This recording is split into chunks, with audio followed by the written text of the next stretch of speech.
think the biggest reason for choosing Hong Kong had to do with Hong Kong cinema. At the time we were watching a lot of like Hong Kong cinema action flicks and just loved like the action, loved the setting. So for us it was just made perfect sense to bring the action, bring an open world game to somewhere that gamers had never been before. Got this meshing of cultures. You've got the Eastern culture and the Western culture. The Western culture being the British involvement in Hong Kong, and how those two cultures have sort of been fused together over the past century and a half. It has really shaped that city.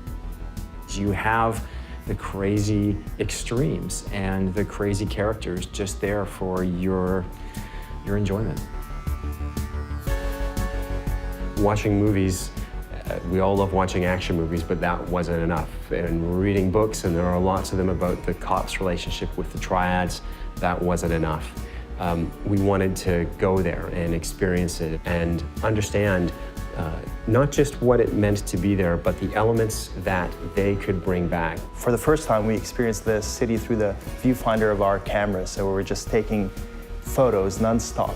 There are parts of the city where it felt like you were just walking in a canyon of signage, you know what I mean? And then from there, the following day, you go to a different part of the city where it feels vast and open and modern. And you're seeing a building that's over 100 stories tall, and next to it, there's a tiny little temple.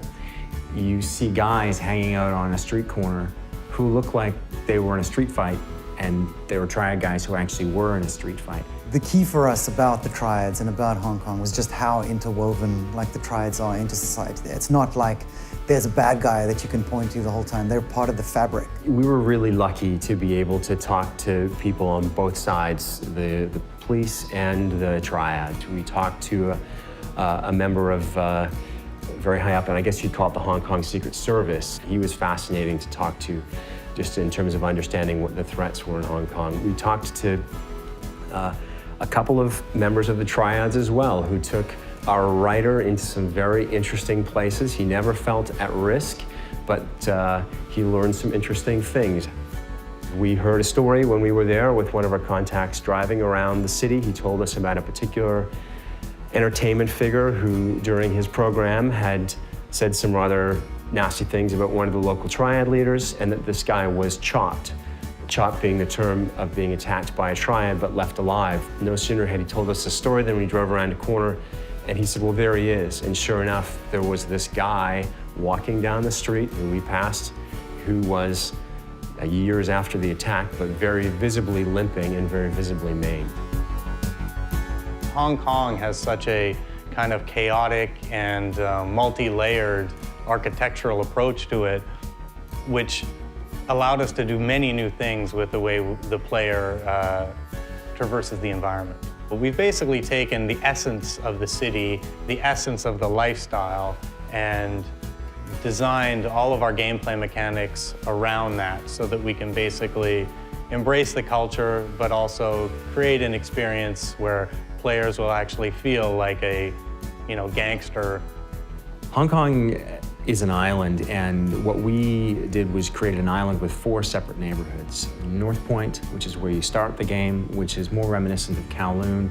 Central Hong Kong, very famous skyline. Kennedy Town, built on the side of one of the hills in Hong Kong, more of an affluent neighborhood. And then Aberdeen Harbor, around the back of the island. The traffic is on the left-hand side of the street.